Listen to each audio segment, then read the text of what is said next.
IT Nation Grow. Had the great pleasure of attending IT Nation Grow in December 2024 at ConnectWise headquarters downtown Tampa.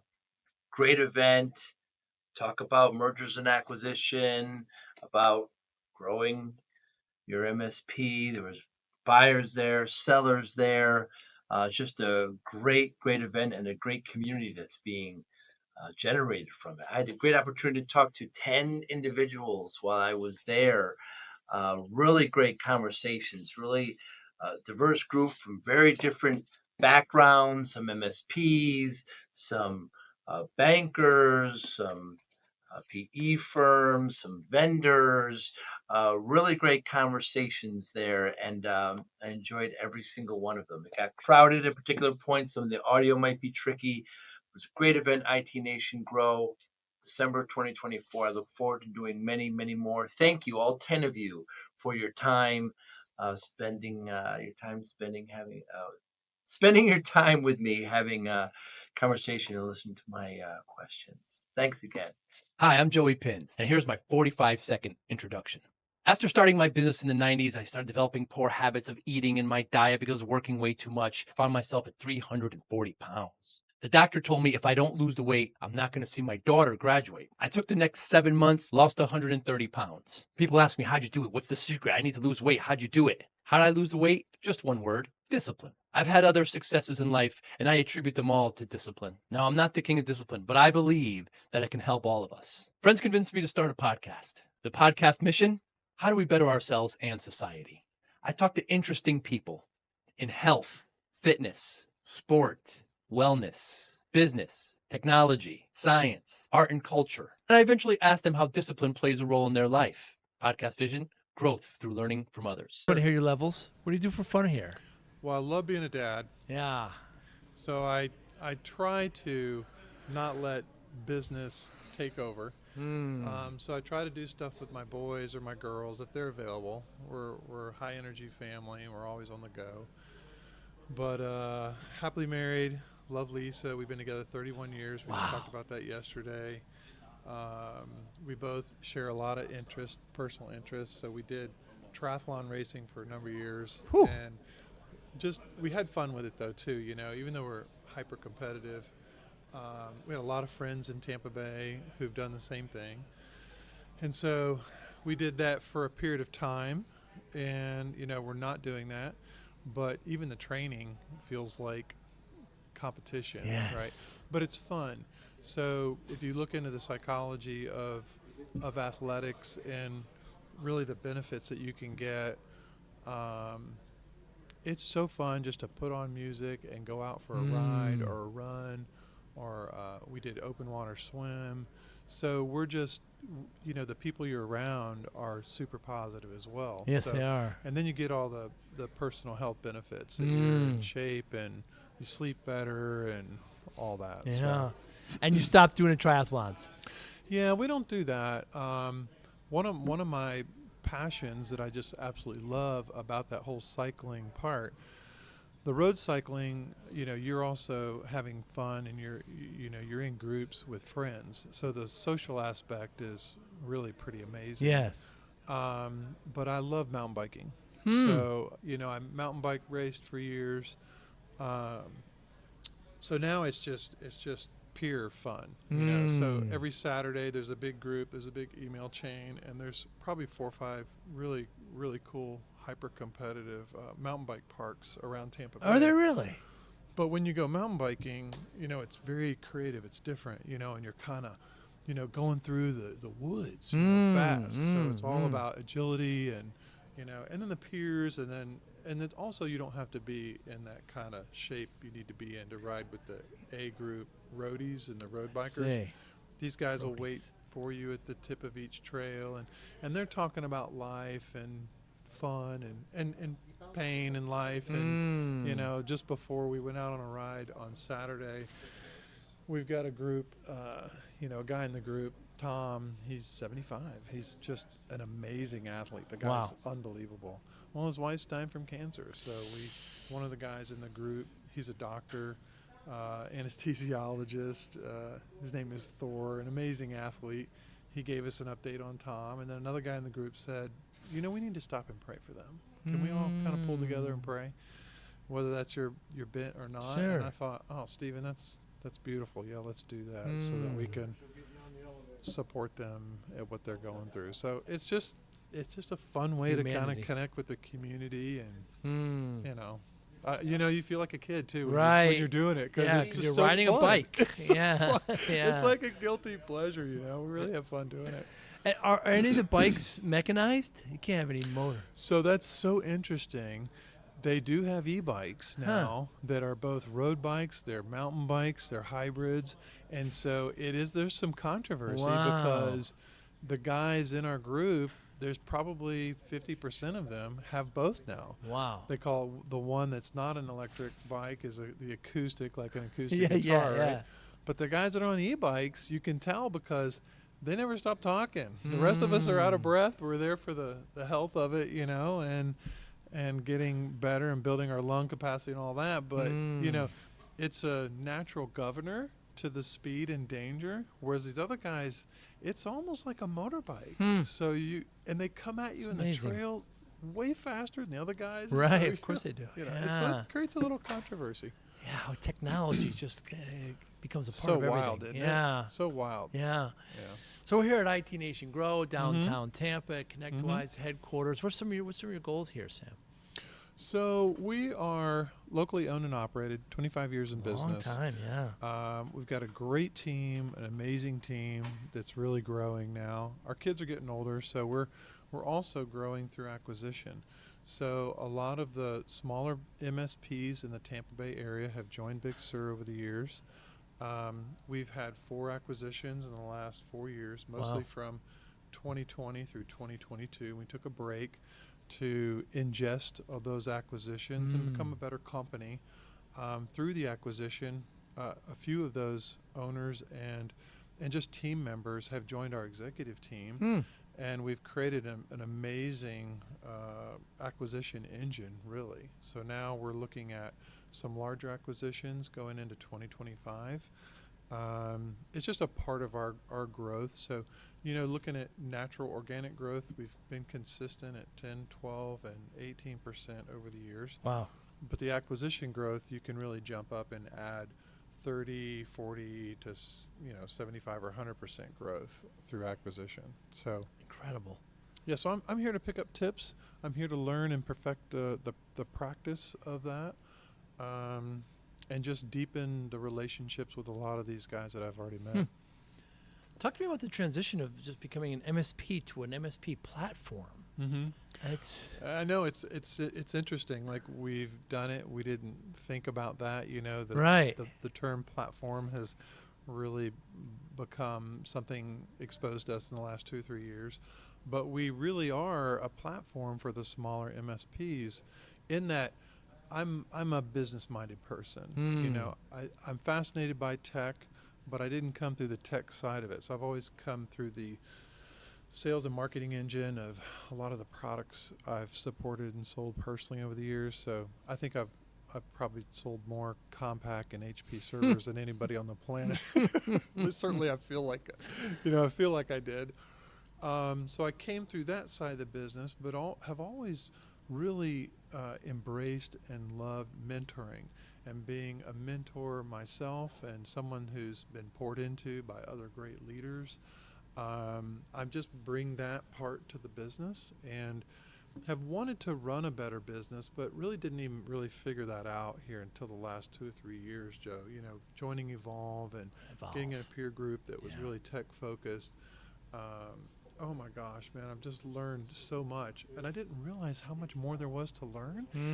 It's a lot of the tools that you get exposed to and Evolve, like Sleek and SLI, is like, oh man, I'm like, I feel like I've had my head underwater for a decade of you just really didn't know what you weren't doing right until you join a tech focused peer group. So I'm just on fire, dude. I've been having so much fun. I feel like the whole company has become a startup culture again.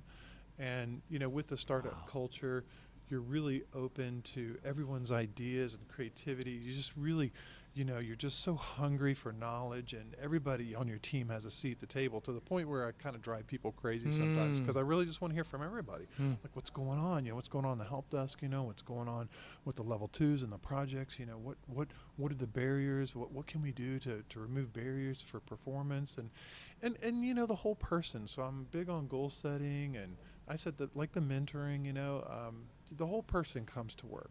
So how can we help them become better moms and dads and spouses, and and just have fun? Like, we just had this. So it's our 25th year in business. We have a annual shrimp and crab boil. Nice. Sometimes it's open to the customers and to the public, and a lot of times it's not, because that's how it originally started. Was just me cooking on the back deck. My mom was a caterer, so I love to cook and love people through the food. It's fun. So this year we just brought it back in house again. And certainly we have friends of Big Sur and some close vendors that have just become friends, and people that we're recruiting and stuff like that. But are you familiar with the Red Bull Flutog? I am not. Have you heard of Flutog? No. So the Flutog is this event they'll do in Tampa Bay, and they do it, I think, around the country. But it's this goofy opportunity, like if you want to build a glider and you just jump off I've seen this the pictures. platform. Yes. So there was like 200,000 or 300,000 people just last month Wow. downtown Tampa. Wow. And a lot of companies and a lot of marketing teams will create this thing and jump off together. And, it's just an excuse to have fun and act like a kid again. Well, so I said, hey, guys, I'm thinking about this crazy idea at the Shrimp and Crab Boil. Let's have an airplane contest and call it the Big Sur Flutog. So we had, because we're inviting families and kids and anybody who's close to you. So we had grandmas there and our employees' kids just having fun. Again, it's a big cookout. I'm doing basically like a low country boil on the back deck. But we had this airplane contest, right? It was so freaking hysterical. Was it? 45 to 50 airplanes zinging around. Paper airplanes. Yes, paper airplanes. And I think the furthest one went was 75 feet. Wow. Across the entire lobby out towards the front door. We taped off, a series of 10 foot all the way up to 50 feet. And who knew that somebody would fly one all the way out to the front door? Anyway. It's amazing once you get together like that, and once you can fun, you can just have. fun. Creates culture, creates good old fun. When we had, I was an MSP. When we had, I had acquired a bunch like you, and we were up to a big amount. And I remember the very first gathering we had, Sam, and there was the employees there, and there was their kids there, and there was their grandkids. And I remember thinking to myself, man, the thing that I've created in my father's garage is now affecting grandkids. Yes. I mean, when you have these kinds of meetings and you see these generations being affected, I mean, does it make you reflect more? Absolutely. It scared Joe. me. Yeah? Why did it scare you? Well, perhaps it scared me straight. It's like, this is a real Yes. business. This is a real... It's like people are putting their legacy in your hands. And so all that you're doing is important.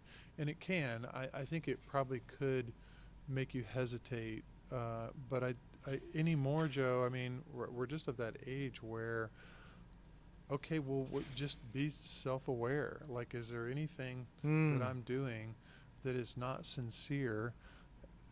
And just, work it out of your life, because there's so many people counting on you. So I think the more you just bring yourself and your broken self to the table each and every day, and you realize you're not on the journey alone, and you can't do it alone. People embrace that, and it's so funny. It's like that party. Like, you think, gosh, am I really going to invite all these people? What if it doesn't go well? And I've learned now that, okay, even if it's just a screwed up disaster, we all love each other so much. That's right. We're going to find a way to have fun. And I'd rather have them there, everybody who wants to be there, because everybody's looking to be a part of something important, and something, but you're right. We're building our legacy in a good way or a bad way, no matter what. So you bring your whole self to the business, both leaders and employees. And so, Bring it on, man. It's one big hairy mess.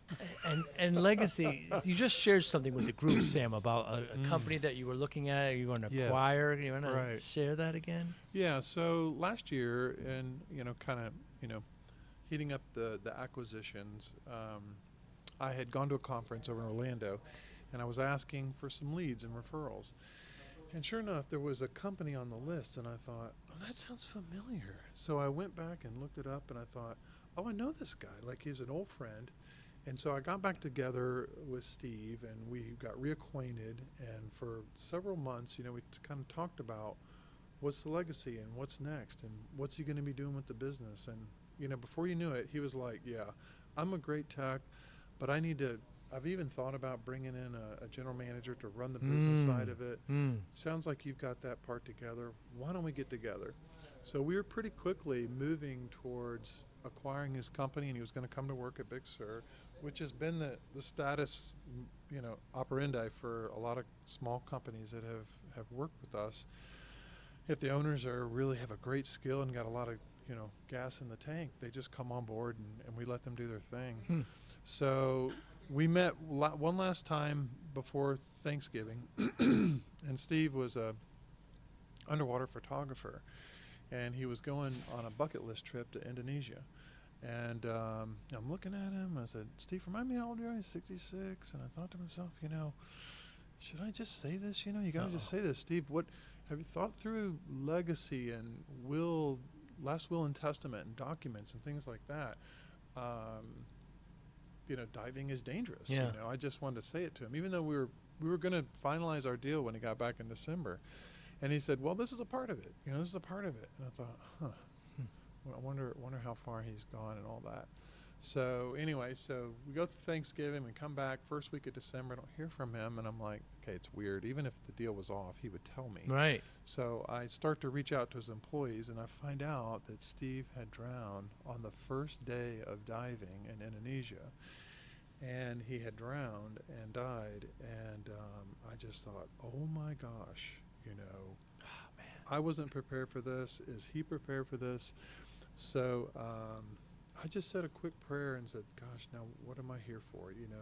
What can I gain from this? How can I help? And I just felt like, I don't know, that small, still voice said to me, just help the family. Who knows what the outcome is going to be on this, but if you can help them, help them. And so over the next few weeks, few months, I just made myself available to the employees and to essentially his two daughters who were named as the successors. But it was a very basic will.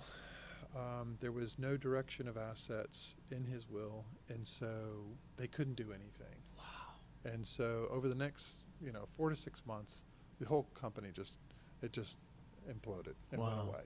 And it wasn't a big company, but being in the middle of that and really trying as best I could to help the family and help the clients, it was so stressful. And so it was a really good reminder, Joe, of the legacy planning that business owners need to do. And so that set me out on probably the most in-depth planning I've ever done. And we literally just signed yesterday the documents with our estate attorney. My wife and I sat down in front of him, and we had already done some really good planning probably 6 years ago. As I went back and reread the trusts and all the things that we did, Joe, it was really focused around our kids. We have a large family. We have 6 kids. Wow. And at the time we did it 6 years ago, a lot of the language was written around their guardianship. And it was written around our family and very close to my wife's brother, Bobby, and his wife, Andrea, were probably the youngest couple that we were the closest to.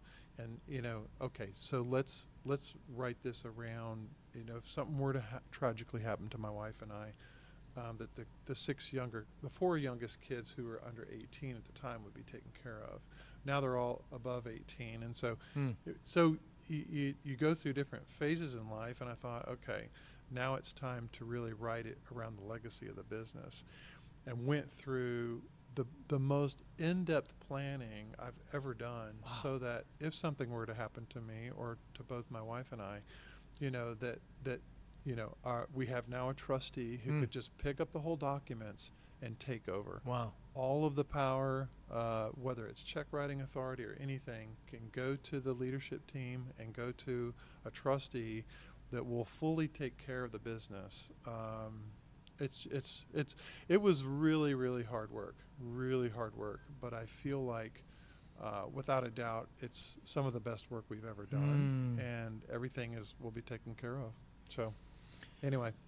It's amazing that he came to the realization that I can't do that. The two founders of Google never get enough credit. At a certain point, they said, we're going to step away and hire a CEO. We didn't see that with Microsoft and Facebook. But they don't get enough credit for that. And it was very mature of him to do that. And then secondly, by this happening, perhaps gave you the greatest gift you could ask for. It really did. Yeah. And Steve was an amazing man, a wonderful father, and his memorial service was just remarkable. But yeah, we just we don't think about that. And when I got into it, Joe, it's kind of funny. Nobody wants to talk to you about your death. Right. Nobody wants to help with it. You really have to work hard to find the right advisors. And I will give another plug to Evolve. One quarter per year, one of the 4 quarters, is you have to work on your legacy plan. Right. And so we're held accountable to it. But and depending on the group you're in, probably the level of accountability, we had to do it. I mean, we just had to do it. So there was a lot of things that lined up for me that really, it prepped my mind, it prepped my heart, it prepped my whole, thinking of going into it, to do it right. And so, yeah, because it was just like consuming, you have to, there's just so many things, and it's a systematic document that has to be created. But man, it's great work. So it's amazing. It's wild. Yeah, the peer groups changed me around too. I was at HTG, then Evolve. Has there been anything in the last month or so, Sam, that you've changed your mind on? That's a good question. I really feel like there's this change that you can go through as a leader. Listening to Arlen and everyone talking there, it's so funny how so many times in life we kind of approach life like we're the underdog. And the underdog sometimes can be just a little too scrappy. And so we're going through this transition, I think, as a leadership team at our company. And for me, that, like you said, we've become a platform. I mean, we're not, $100 million platform yet, but we really are working really hard on the business. And it's not just me working on the business anymore, the entire leadership team. And we've expanded that into what we call our planning team, where we have somebody come in from the help desk, or somebody come in from the project team, or someone in from sales and marketing who really contributes to, okay, you guys have been thinking about this for a little while, but this is really like, we're kind of missing a piece here, so can we change that? Okay, you got it. And we're open, and we're really working on becoming a really best-in-class company. So before you know it, it's almost kind of like, people are asking questions that we've now got answered. It's awesome. And it just kind of relaxes you. You can just appreciate the people around you and appreciate the ride a little better. So yeah. So if I've changed my mind on, it's just, how we kind of view ourselves. So I started my MSP. I don't know if you know the story, Sam. I started my MSP in the 90s. I'm from New Haven. Okay. I recently moved to Tampa, just in time to bring on the largest hurricane in 100 years. Oh, my gosh. Yeah. But I was working way too hard, 14-hour days, 16-hour days. You know this, right? Yeah. So I'm in front of the doctor, and I'm at 340 pounds. Oh, my gosh. She says to me, if I don't lose the weight, you're not going to see your daughter graduate. My daughter was just born. Wow. So it scared me to death. So I'm driving home, punching the steering wheel. I did this to myself. How could I do this? Spent the next 6-7 months, lost 130 pounds, and you can't look at it as a finishing line, right? It's a lifelong change. And people, I tell people the story, and what's your secret? And there's no secret, Sam.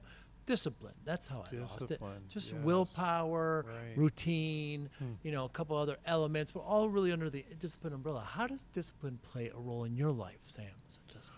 Well, I've had a similar experience to what you're talking about. Really? You know, I don't think that I ever really got like overweight to where people could recognize it. I always kind of carried the weight well. Yeah, tall man. But going back to that racing thing, my wife was in triathlon for so long that she started to win them. And I thought, Wow. gosh, I wonder if I could ever win them, because I started to get so focused on the business, and we were having kids and they were all young. So I started to give up things that I really enjoyed the athletics, but I gave it up. I don't know why. And so when I went back to it, I had to rethink it. So you have to make lifestyle changes if you want to be healthier. And so when I started to make that lifestyle change and build in consistent exercise and training into my world, it changed me forever. Wow. So like you once you start to feel better, you think, oh, why would I ever go back to the way it was? But it's just not, it's not predominant thinking in our culture. Our culture is, well, I'm 40, I'm going to get tired more. Or I'm 50, so these things start to fall apart. I'm 60, I'm almost over the hill. Well, forget it, man. I mean, you have to really fight all of that sedentariness and that thinking to put those disciplines into your life. So that was probably 2008. So once those disciplines were put into my life of just eating better, less unhealthy coping, right? With whether it's foods or alcohol or whatever, all of a sudden, you're having more fun. Like I talked about the writing, you're just with friends more. You have a social time built in. You don't get as burned out. You don't get as overtired. I don't get headaches anymore. All of a sudden, you're just kind of like, Lisa was so funny. She's like, gosh, you're like a born again athlete. You're just so annoying. But like you once you start to see how discipline can really help, then you just want to apply it to everything. You really do. Yeah. Well said. We've met on and off over the last years. I really appreciate you. I'm so glad for your time today. Thanks. If anybody listening and watching, how can they get in touch with you? Okay, so it's my email address is sam at bigsurtech.com, BIGSURTECH.com. My cell number is 813-928-7728. People say, really, give it out? I'm like, sure, why not? I can't always answer it, but if I do, I'm available. Sam, thanks so much for your Thank time. you, Enjoy the Joe. rest. It's a great pleasure. Yeah, appreciate Thank you for listening and or viewing Joey Pinz Discipline Conversations. Please share this episode with one or two of your friends who you think may benefit from the episode. Our website, www.joeypinz.com. There you'll find lots of resources and you could join our mailing list. Please follow us on all our social media, Instagram, Twitter, and Facebook. Podcast information, the video version of our podcast is on YouTube. Please subscribe. Audio is on all major podcasting platforms. Please follow them. And if you like it, please consider giving 5-star rating. Would really appreciate that. Thank you again for listening or watching Joey Pinz Discipline Conversations.